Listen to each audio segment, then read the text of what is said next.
You ask Tiger to solve. This deals with linear equations with one unknown.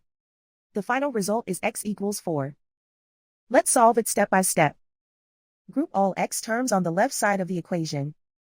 Subtract 9x from both sides. Group like terms. Simplify the arithmetic. Group like terms. Simplify the arithmetic. Group all constants on the right side of the equation. Add 3 to both sides. Simplify the arithmetic.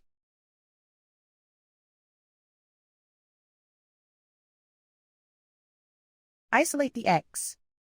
Divide both sides by -5. Cancel out the negatives. Simplify the fraction.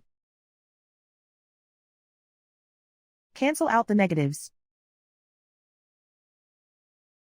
Find the greatest common factor of the numerator and denominator. Factor out and cancel the greatest common factor. And so the final result is x equals 4.